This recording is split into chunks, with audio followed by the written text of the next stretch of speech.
Hey race fans, NASCARTER again with our Monday special of Knee Jerk Racing, and let's get right into the action this week. We had the Brickyard 400, and the first 15 laps is probably the most exciting 15 laps. You know, there's probably more excitement on those 15 laps than there was in all of 160 laps last year, so I guess that's something IMS officials have to look forward to. But, start out crazy. Kyle Busch, coming out of the first turn, just got wicked loose. He had the crew set the car up on the loose side Saturday night, and yeah, it was pretty damn loose. So he spins around, collected probably about 8 cars in between, and that Hornish got around. Bobby Bonnie, he took a big blow. So did Reed Sorensen, who's filling in for Brian Vickers. He was involved in some of that mess. So tough break for those guys. Lap 1, turn 1, didn't get to do the full lap, and that happened. And then they had to restart, and Ryan Newman was running, I believe, 3rd or 4th on the restart, and he cut a left rear tire, came in the pits, changed tires, goes back out, and he cut another left rear tire, so he definitely had a fender rub right there. And then I don't know if a lot of y'all saw during the race, but early in those laps, as all that was happening, they did an onboard with Dale Earnhardt Jr.'s car. And Truex Jr. was running ahead of him, and Truex Jr. kind of clipped the grass on. They had a lot of grass that got on Jr.'s onboard camera there. So shortly after that, a lot of cars started hitting pit road, overheating. You had Brad Keselowski, Carl Edwards, Dale Jr., Denny Hamlin, I believe.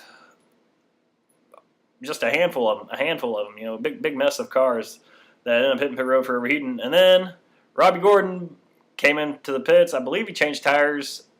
I really don't remember changing tires, but his car was overheating. He goes back out, blows it right front, got all crazy, cockeyed around, and Max Pappas blew an engine. So that's pretty much your race in the first 15 laps of, all of last year's race. Anyways, get back onto it. Juan Pablo Montoya, he led most of the race, had, I believe, 83 laps led. Him and Greg Biffle were 1-2 there for a big part of the day, and I was noticing their lap times watching on NASCAR.com that they were kind of trading off fastest lap each lap, So Montoya had 1 lap, Biffle had 1 lap, so both those cars were definitely hooked up.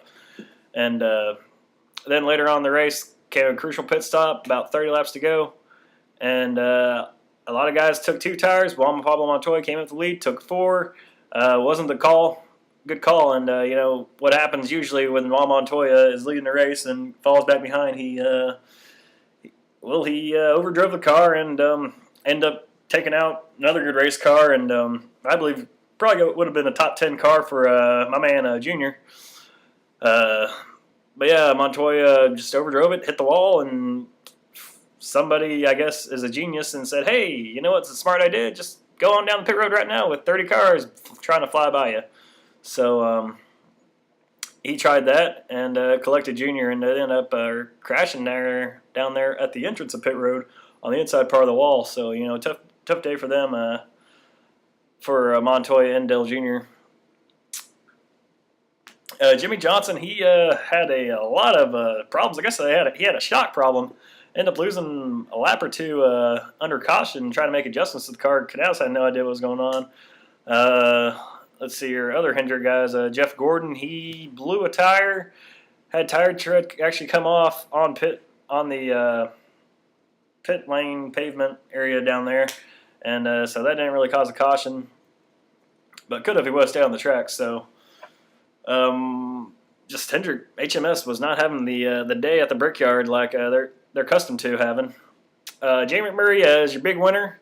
He gets first after holding off a late charge by Kevin Harvick, Greg Biffle, Tony Stewart, and forgot who finished 5th. I don't have it looked up right now. So, yeah, those are top 4 I know for sure. Anyways, Jamie Murray kissed the bricks at the Brickyard. Chip Ganassi, he won the Daytona 500 this year. He won the Indianapolis 500, and he won the Brickyard 400. And I guess those are the 4 biggest races in the world, which I really think Coca-Cola 600 should be probably the up there in the biggest race, NASCAR category.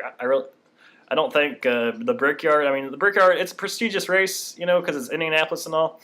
But I don't catapult it up so high, like they're like there's Daytona, then there's the Brickyard.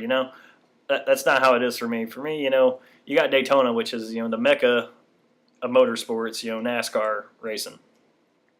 And after that, you got Charlotte, because that's a hometown track right there. And a lot of guys want to win right there. The hometown track, hometown fans, all the shops are there. So I go Daytona, then I'll give it to Charlotte, and then down the list there's just a whole bunch of tracks with NASCAR history. In the southeast